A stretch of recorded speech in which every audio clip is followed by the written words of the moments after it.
Hey guys, how's it going? Welcome back to another Bloodborne how-to video. In this video we'll be taking down the Shadows of Yharnam boss fight in the Forbidden Woods.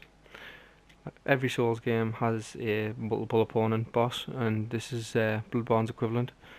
So for this boss fight we'll be taking on 3 enemies at once, and they've each got different weapons and a different moveset. So I'll quickly go over them before we actually get into the fight. So the first guy has a katana, and he's quite aggressive, and he'll try and chase you down and melee you, but that's it. It's not terribly hard to deal with. Second guy also has a sword, but he also has a candlestick which he can blow on, and it deals like a cone of fire damage in front of him, like pretty much like a flame sprayer. And the third guy is a caster, and he'll pretty much exclusively throw fireballs, which do like sort of track you.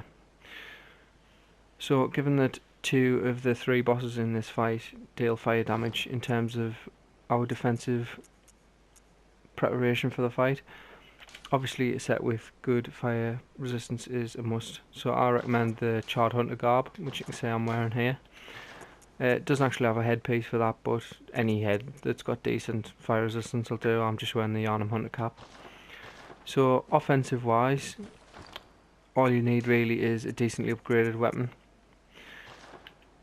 The bosses themselves aren't particularly resistant to any form of physical damage. They aren't particularly resistant to any form of elemental damage, except the caster. The caster is resistant to elemental damage, but the melee ones aren't. So in terms of that, which weapon you use and what you buff it with doesn't make a great deal of difference. So there's a couple of phases to the fight, but I'll talk about that as we do it. Just get me bold paper on. Right, let's go. Right, so there's 3 phases to the fight, and the first phase, nothing really much happens apart from them attacking you. So strategy, before we move on to the other phases of the fight. As you can see, I am locked on, but I'm just circling around. I'm trying to keep them all in view so I don't get sideswiped. Now, as you can see, I'm targeting the caster. I want to try and kill the caster first because he's the most awkward to deal with. Now, if you need to heal, you can see his line of sight around the pillar here, so that's a good option if you get like hit and you need to heal up. It'll buy you a couple of seconds. So I got quite a long string off there, but generally speaking, because the other 2 are like quite aggressive, you want to like duck in, get a couple of hits and then back out before they get on top of you. Now phase 2 should be happening pretty soon. Phase 2 happens when you've done enough damage to the boss that either one of them's dead, or you've done enough between them that one of them would have died. Now in phase 2 the moveset changes a little bit for the remaining bosses, so I'll talk about that when we come to it. But what I want to do is, when the phase change happens, is do enough damage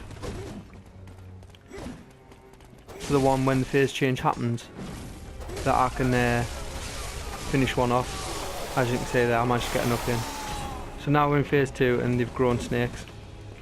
Now the 2 remaining ones, you'll see how they can now stretch the limbs, and the melee attacks have a huge range now. Now it's not impossible, but it's harder to counter this. So all you need to do really is try and stay reasonably close to them.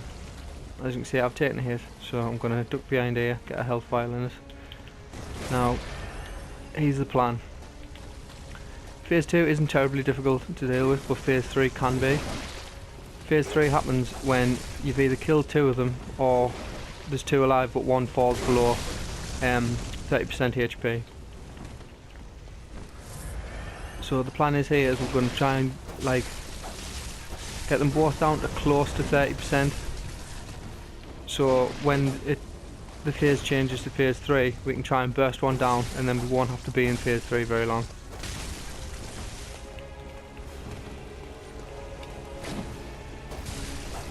So as you can see, I'm just trying to split the damage at the minute.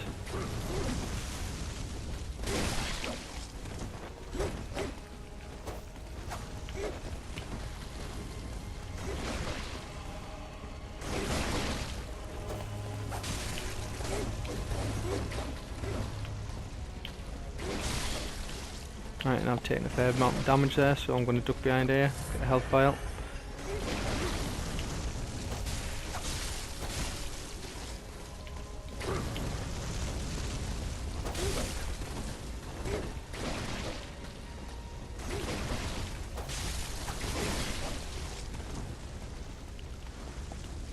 So once I've done a bit more damage to this one, I'm going to pop a ball paper and try and finish one off quickly.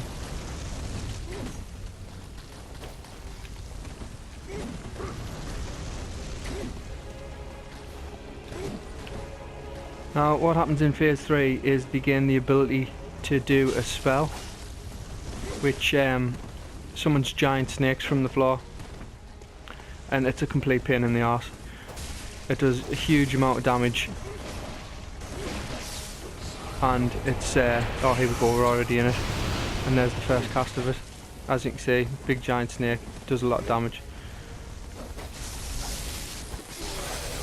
So there's the second one down. Now we've only got one left to deal with, and we want to try and finish this as quick as possible before he keeps casting the snake spell, because that's the dangerous part. If you do enough damage, it is possible to burst him out of it, like you saw me do there. But as you can see, phase 3 needs to end quickly, because the longer it goes on, the more chance you've got of getting killed by that big snake attack, which if it does hit you flush, it'll do most of your HP. So as a general recap, kill the caster first. When there's 2 left, get them both down to roughly 30% HP, kill one and try and finish the other one off quickly. Thanks for watching guys, I hope this video helped, and I'll catch you on the next episode of Bloodborne How To.